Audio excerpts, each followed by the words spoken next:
I still remember the sound my heels made against the asphalt that night. Not the music, not the laughter spilling from the bar behind me, just that sharp, hollow echo that sounded too much like fear pretending to be confidence. Halloween. The one night everyone hides behind masks. And somehow, I thought it would make me feel safer to wear wings. I'd dressed as an angel. White silk, gold thread, a halo that tilted no matter how many times I fixed it. I looked like the kind of girl people smiled at and forgot a moment later. That's what I wanted. Anonymity wrapped in glitter. But fear doesn't disappear just because you wrap it in light. It lingers. It breathes down your neck. And mine had a name. Ethan. He wasn't supposed to be at that party. But the moment I saw his eyes through that devil mask, deep brown, unbothered, slow, I knew. My past had just caught up with me. I didn't wait. I ran. The city felt endless, too alive. My dress clung to me as I cut through an alley, holding my wings close so they wouldn't tear. I didn't even know what I was running toward. Just away. Away from the man who said he loved me while breaking everything he touched.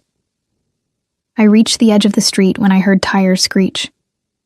My instinct told me to duck, but I froze instead, blinded by headlights. The car stopped inches from me, and that's when he stepped out. Not Ethan. Someone worse, or maybe better. Depending on how you measure danger. He was tall, dressed in black, shirt open at the collar, the kind of calm that made chaos feel like a performance. His hair was dark, neatly undone, his expression unreadable. But his voice was low even, and cut through the noise like a blade. "You look lost, Angel." I wanted to say something clever, something that made me sound in control. Instead, I just whispered, "Wrong night to call me that." He tilted his head, eyes trailing over the wings still trembling on my back. Then why wear them? That question, God, it landed like a hand around my throat. Because I didn't know. Because I'd been running from a life that had already burned down, pretending I was something pure. He took a step closer, his cologne threading through the cold air. "Who are you running from?" I should have lied. I should have kept walking. But the way he said it wasn't curiosity. It was recognition, like he already knew. "I'm not running," I said, though my voice betrayed me. "I'm just done being chased." He smiled then. Small, dark, almost kind. "Then you're in the wrong part of the city." I didn't realize until later that he wasn't warning me. He was claiming me. He reached for the halo that had fallen to my shoulder, set it right again, fingers grazing my neck. That single touch sent something through me I couldn't name. Not attraction, not yet. More like awareness. The terrifying kind that makes you wonder how someone you just met already feels familiar. Behind us, the alley filled with noise. Ethan's voice echoed, calling my name. The stranger's eyes sharpened. "That him?" I didn't answer, but he didn't need me to. He grabbed my hand, firm, not rough, and pulled me toward his car. The passenger door opened before I even processed it. "Get in." "Why?" "Because you don't want whoever that is to find you first." My body moved before my brain could argue. The leather seat was cold. The air smelled faintly of smoke and rain. No, not rain. I promised myself I wouldn't think of rain. Just night, just danger. As soon as we drove off, I turned to him. "You didn't even ask if I wanted help." He looked straight ahead. "If you wanted help, you would have asked before running." You wanted escape. He was right. And I hated him for it. Silence stretched between us.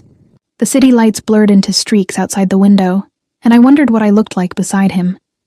This trembling girl in white beside a man who looked carved from shadow. "Who are you?" I asked finally. He smirked, one hand loose on the wheel. "Depends on who's asking." "Someone who doesn't want to owe you anything." "Then don't. I'll drop you wherever you say." But I didn't say. Because part of me didn't want to leave. He noticed the hesitation. Of course he did. Men like him, men who command silence just by existing, they always notice. "You think I'm dangerous," he said. "Aren't you? Would it stop you from staying?" I looked at him, and that's when I saw it. The faint scar along his jaw, the kind that doesn't fade because it's carved by something deeper than violence. I said quietly. "No," he laughed once, soft and disbelieving. "You shouldn't have said that." We pulled into a quiet street lined with dead trees and empty windows. He parked, leaned back, and studied me. If you get out now, you can still pretend this night didn't happen. I looked at the door handle, my escape within reach. Then at him. And if I don't? He leaned closer. The air between us felt electric, wrong, inevitable. Then, Angel, you'll learn that hell doesn't always look like fire. I swallowed hard. What does it look like? He smiled faintly. Sometimes it looks exactly like me. That should have been my cue to run. But I didn't. Because something in his tone wasn't a threat.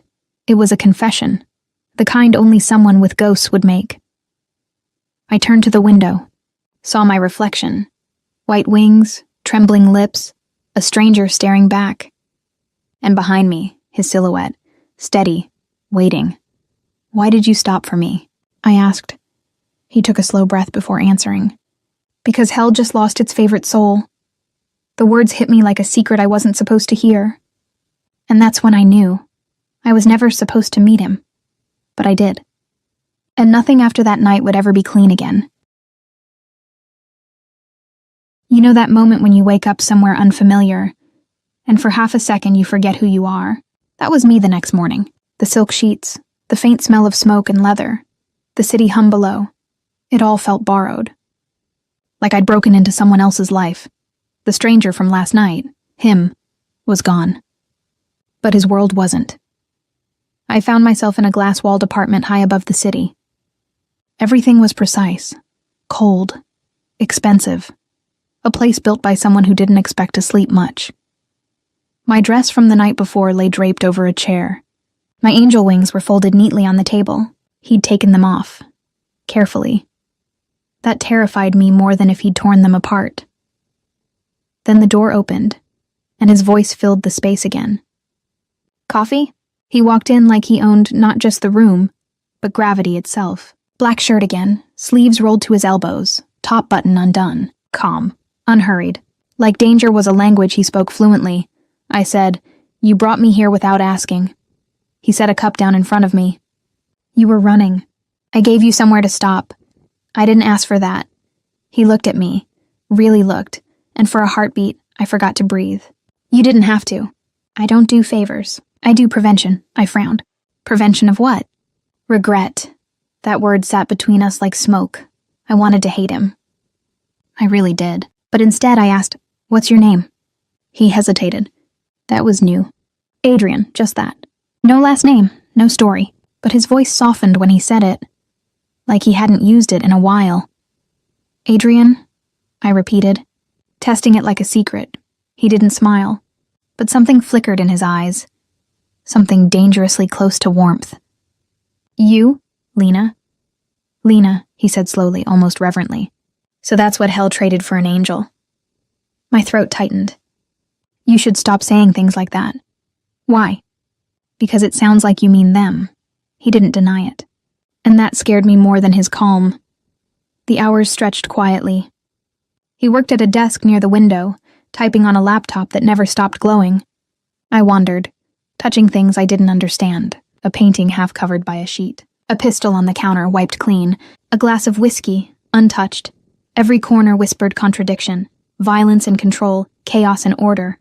And me standing there in borrowed clothes, pretending I wasn't falling into something I couldn't name. When I asked where I was, he said, "Safe." When I asked who he really was, he said, "Someone who's done enough wrong to recognize it." That night, as I stood on the balcony, the wind lifted my hair, and I told myself I'd leave in the morning. Then he came to stand beside me. "You keep looking at the city like it's going to apologize." I laughed softly. Maybe I'm waiting for it to forget me. He leaned on the railing, eyes never leaving the skyline. "You can't disappear here. You can only be replaced. Then why stay?" I asked. He turned toward me, the city lights catching the edge of his jaw. "Because I built this view on other people's mistakes." I wanted to ask what that meant. I didn't, because part of me already knew. He wasn't just dangerous. He was power-wearing patience like armor. And yet, when he looked at me, I didn't feel hunted. I felt seen. A few days passed. Or maybe it was weeks. Time softened inside that apartment. He cooked sometimes. Simple things, eggs, coffee, toast. Always silent, always precise. He never asked where I'd been before that night. Never pressed about Ethan. never demanded anything. And that restraint was worse than interrogation, because it left space for me to start needing him. One night, I woke to voices in the other room, low, sharp, male. I crept to the door. "She can't stay here," one of them said. "She's a liability." Adrian's reply was quiet, measured, lethal. "She's under my protection. Boss, that's not like you. You don't keep strays." Then maybe I've changed. Silence. Then the door clicked shut, and I backed away before he saw me. "Boss?" The word echoed like a gunshot. That's when I understood. Adrian wasn't just some man who stopped on the street. He was the street, the one people avoided crossing. Mafia, power, hell, in a tailored shirt. The next morning I acted normal. Or tried to. "Your friends don't like me much," I said lightly.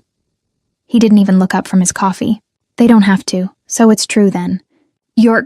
"Don't say it," he interrupted, voice soft but final. "Names have weight." I stared at him, trying to see the monster I was supposed to fear. But all I saw was a man carrying too much silence. "Why me?"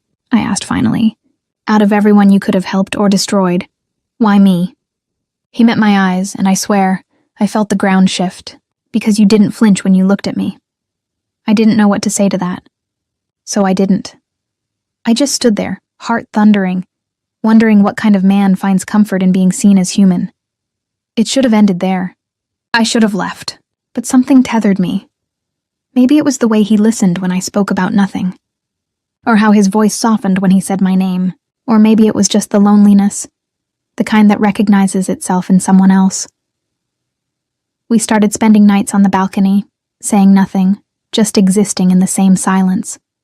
Once I caught him staring at my reflection in the glass. "You don't sleep," I said. "You dream loud," he replied. "What do I say?" He looked at me for a long time before answering. "My name." I wanted to deny it, but I couldn't, because it was true. Then came the night everything cracked.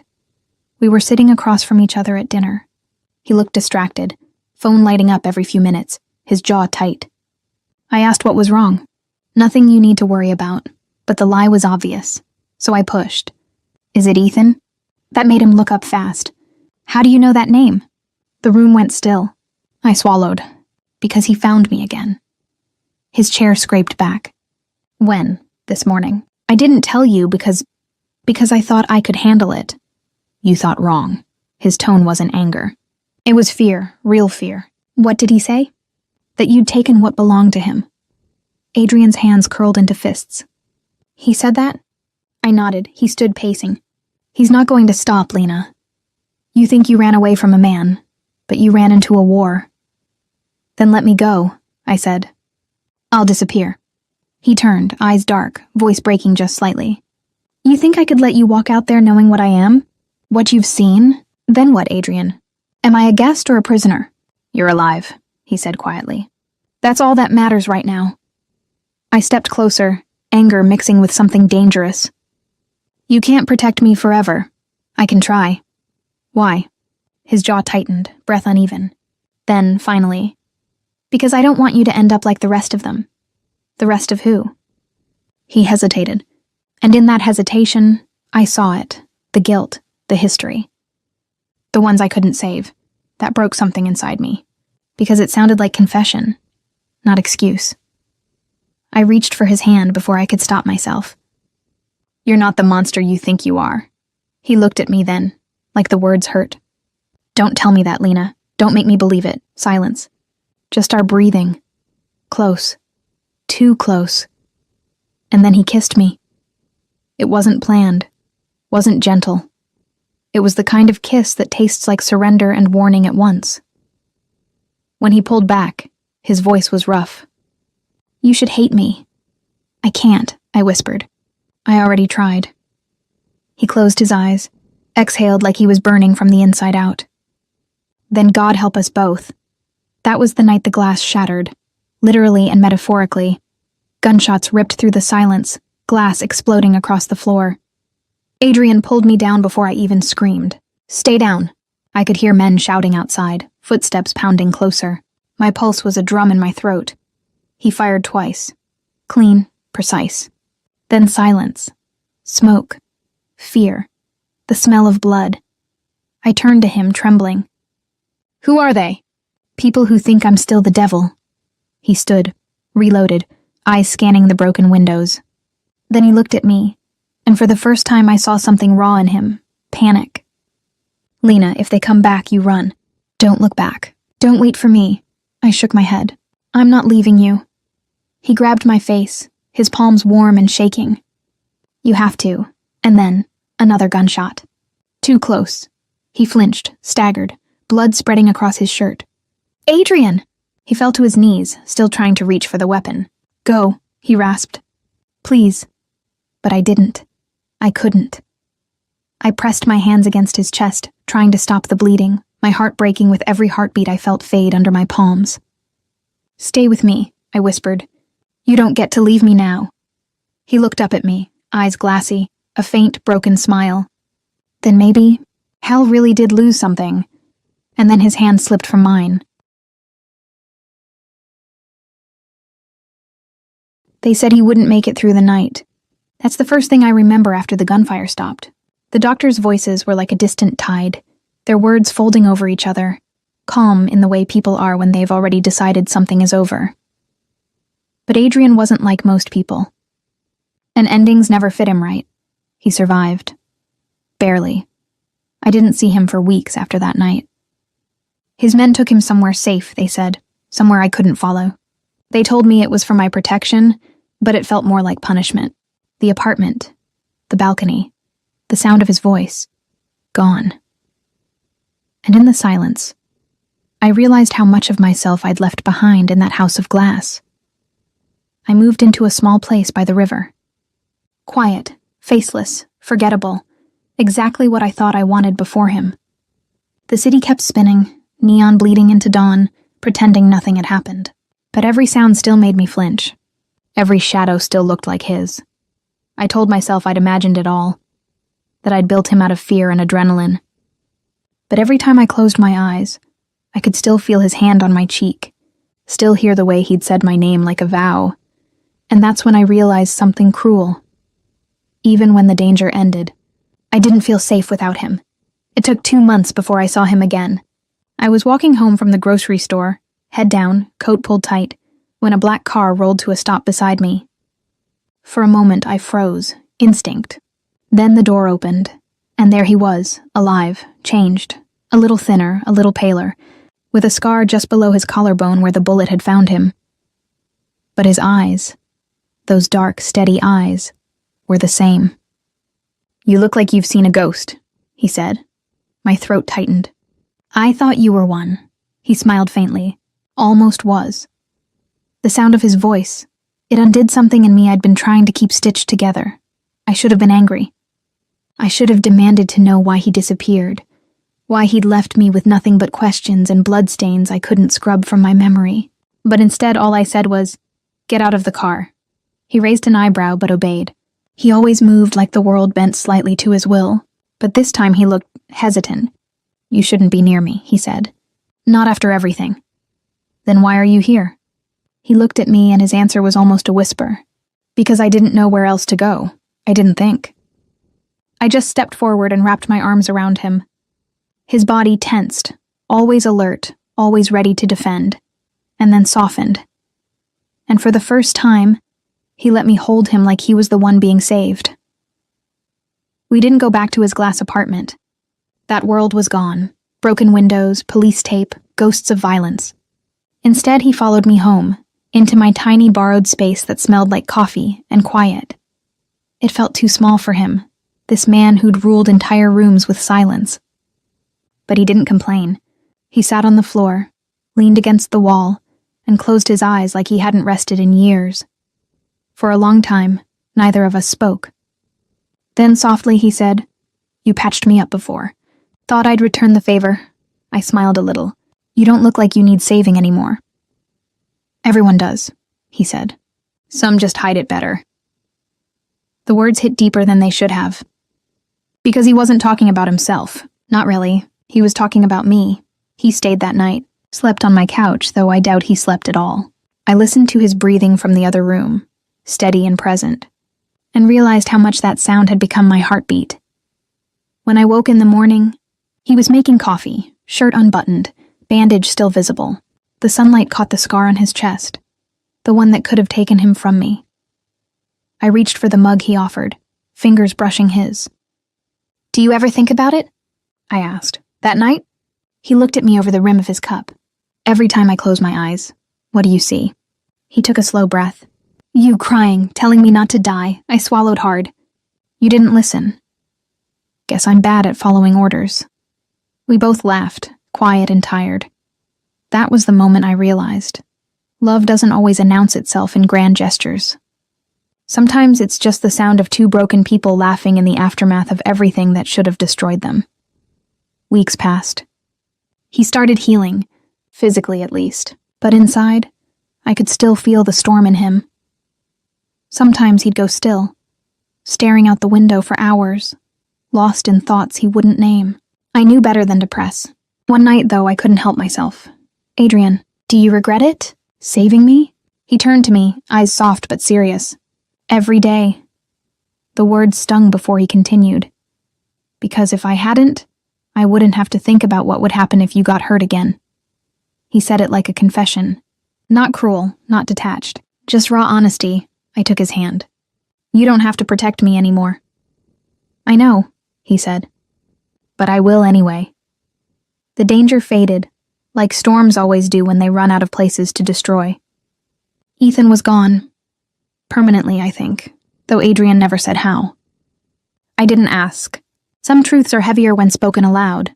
Instead, we learned how to exist in quiet. He'd sit beside me as I painted, reading reports on his phone that no longer seemed to involve blood or fear.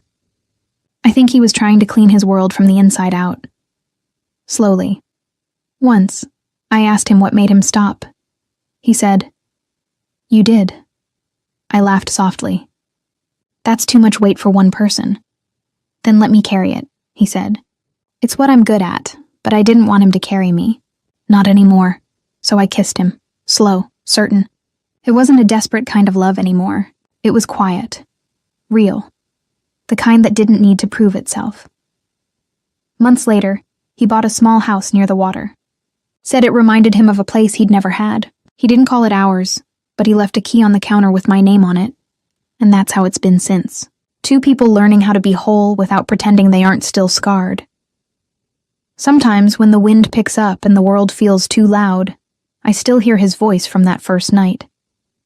"You look lost, Angel," and I still answer him the same way in my head. Wrong night to call me that. But then I remember what came after. The blood. The fire. The heartbreak. The healing. And I know now what he meant. Hell didn't lose its favorite soul that night. It just finally let it rest. He doesn't talk about his old life anymore. Not really. But sometimes when he's quiet, I'll catch him looking at me like he's trying to memorize peace. And sometimes I'll touch his scar and whisper, "Does it still hurt?" He always gives the same answer. "Only when you stop touching it. That's love, I think. Not the absence of pain, but the choice to stay anyway." So yes, I dressed as an angel that night.